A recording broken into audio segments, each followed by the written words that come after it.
Existe uma situação que pode mudar completamente o planejamento do Fluminense para esta janela de transferências. E curiosamente, ela não começa com uma contratação, ela começa com uma possível saída. Enquanto boa parte da torcida acompanha apenas os rumores sobre reforços, nos bastidores a diretoria trabalha com um cenário que pode alterar toda a estratégia do clube para o restante da temporada. Bernal passou a despertar um interesse cada vez maior no mercado europeu, e isso fez o Fluminense iniciar um movimento que até pouco tempo atrás parecia desnecessário. A pergunta agora é simples: o clube já está preparando um plano caso realmente perca um dos jogadores mais importantes do meio-campo? E existe um detalhe que torna essa história ainda mais interessante. A possível saída de Bernal não representa apenas a perda de um atleta. Ela pode obrigar o Fluminense a acelerar negociações, mudar prioridades e até alterar completamente a forma como pretende atuar nesta janela. E é justamente isso que vamos entender agora. Bernal chegou ao Fluminense cercado de expectativa. Desde os primeiros jogos ficou claro que o uruguaio tinha características diferentes da maioria dos volantes do elenco: intensidade, boa leitura defensiva, capacidade para pressionar a saída de bola e qualidade para iniciar a construção das jogadas. Aos poucos ele conquistou espaço e passou a ser visto como um jogador de enorme potencial de valorização. Quando um atleta jovem reúne desempenho, regularidade e margem de evolução, é natural que clubes europeus comecem a acompanhar de perto. Foi exatamente isso que aconteceu. O interesse deixou de ser apenas observação e começou a ganhar força nos bastidores. O Betis aparece entre os clubes que monitoram a situação do volante, enquanto outras equipes também acompanham de perto sua evolução. Ainda não existe uma negociação concluída, mas existe um movimento claro de mercado. E quem acompanha futebol sabe que quase toda grande transferência começa exatamente assim. Primeiro surgem as observações, depois aparecem consultas discretas, em seguida começam as conversas, e quando menos se espera,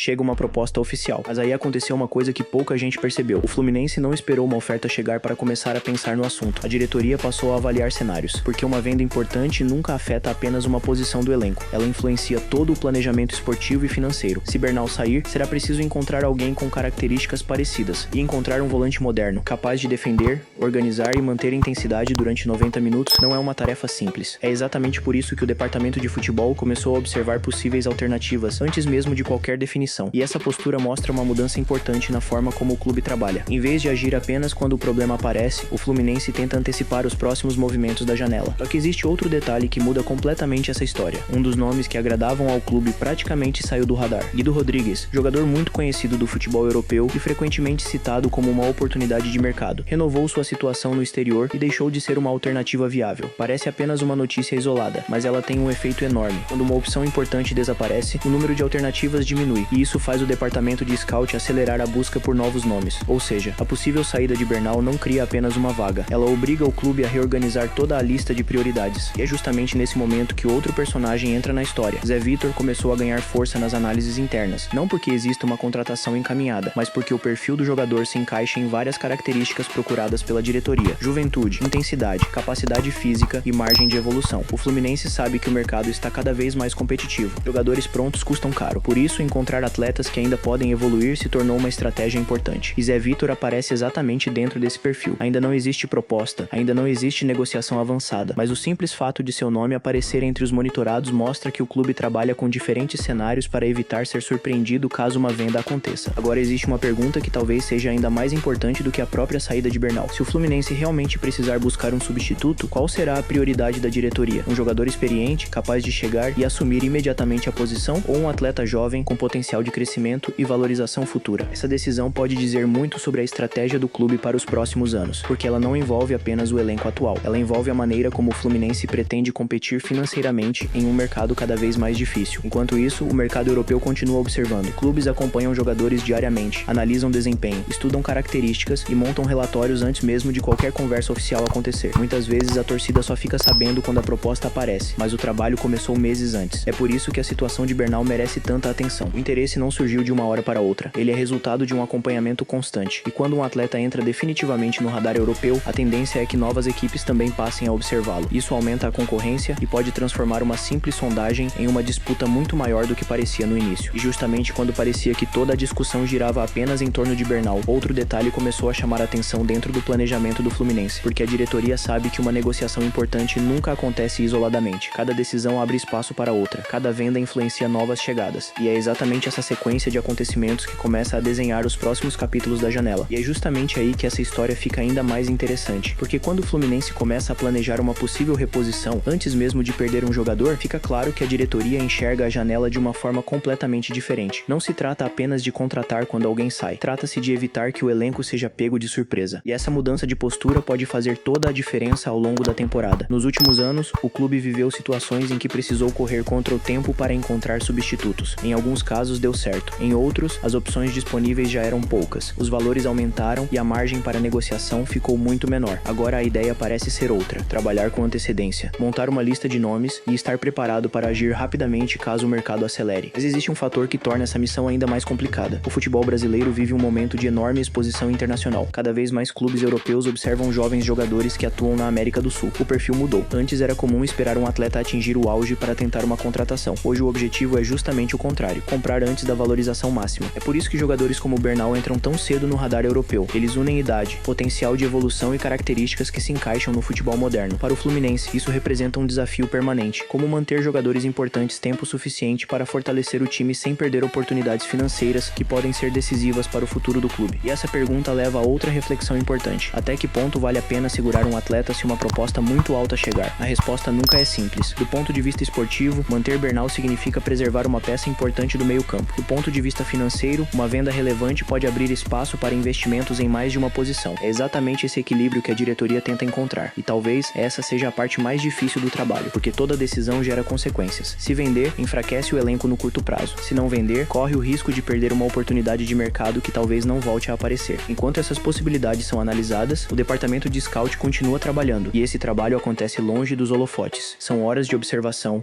análise de desempenho, comparação de características e avaliação do perfil de cada jogador. Não basta encontrar um volante. É preciso encontrar alguém que se adapte ao modelo de jogo do Fluminense, que tenha condições de competir em alto nível e que caiba dentro da realidade financeira do clube. Por isso, nomes como Zé Vitor passam a ganhar espaço nas discussões internas, não porque exista algo encaminhado, mas porque representam exatamente o tipo de atleta que pode crescer dentro do projeto esportivo. O clube procura jogadores que cheguem preparados para competir, mas que também possam evoluir e gerar retorno no futuro. Agora imagine o cenário em que Bernal realmente recebe uma proposta difícil de recusar. O Fluminense teria pouco tempo para agir. O mercado costuma ser rápido, e quando uma negociação é concluída, as melhores opções também começam a desaparecer. É justamente para evitar esse problema que a diretoria procura antecipar os próximos passos. Essa estratégia não garante que tudo dará certo, mas aumenta muito as chances de tomar decisões mais inteligentes. E essa talvez seja a maior diferença entre improvisar e planejar. Quem espera o problema acontecer normalmente paga mais caro. Quem se prepara antes consegue negociar com muito mais tranquilidade. Outro detalhe que chama a atenção é a maneira como o clube parece definir prioridades. Em vez de buscar apenas nomes conhecidos, o Fluminense amplia o campo de observação e procura jogadores que se encaixem no perfil desejado. Isso mostra que o scout ganhou importância dentro do planejamento. O objetivo não é apenas contratar por oportunidade, mas encontrar atletas capazes de entregar desempenho imediato e, ao mesmo tempo, aumentar seu valor de mercado. Essa combinação é fundamental para um clube que precisa competir esportivamente sem abrir mão da sustentabilidade financeira. Mas existe um ponto que a torcida também precisa considerar: nem todo interesse termina em venda. O fato de clubes europeus monitorarem Bernal não significa que sua saída seja inevitável. Muitas observações não evoluem para propostas, outras esbarram em valores, contratos ou na vontade do próprio jogador. É justamente por isso que o momento exige cautela. Hoje existem sinais de interesse, existem movimentos de mercado e existe planejamento por parte da diretoria, mas ainda não há uma definição. E isso faz com que os próximos dias sejam decisivos. Qualquer nova informação pode acelerar completamente esse cenário. Independentemente do desfecho, uma coisa parece evidente: o Fluminense está tentando mudar sua forma de atuar no mercado. O clube busca reduzir improvisos, antecipar decisões e trabalhar com planejamento de médio prazo. Se essa estratégia vai funcionar, só o tempo responderá. Mas ela mostra uma diretoria mais preparada para enfrentar uma janela que promete ser extremamente movimentada. E, no futebol atual, estar um passo à frente pode representar uma vantagem enorme. Por isso, mais do que acompanhar apenas rumores ou possíveis propostas, vale observar os movimentos silenciosos que acontecem nos bastidores. Muitas vezes é ali que as decisões realmente importantes começam. E a situação de Bernal é um exemplo claro disso. Antes mesmo de qualquer definição, o Fluminense já estuda alternativas, reorganiza prioridades e prepara respostas para diferentes cenários. Isso demonstra que a janela não está sendo conduzida apenas pelo acaso, mas por um planejamento que busca proteger o elenco e manter a equipe competitiva durante toda a temporada. Agora eu quero saber a sua opinião. Se você fosse o responsável pelo planejamento do Fluminense e chegasse uma proposta realmente alta por Bernal, qual seria a sua decisão? Você aproveitaria a oportunidade para fazer caixa e investir em um substituto, ou manteria o volante pensando exclusivamente na força do elenco para o restante da temporada? Escreva sua resposta aqui nos comentários, porque eu quero acompanhar o debate da torcida. E se você gosta de acompanhar diariamente notícias, bastidores, mercado da bola e análises completas do Fluminense, aproveite para se inscrever no canal. A janela está apenas começando, muita coisa ainda pode acontecer e nós vamos acompanhar juntos cada passo dessa história.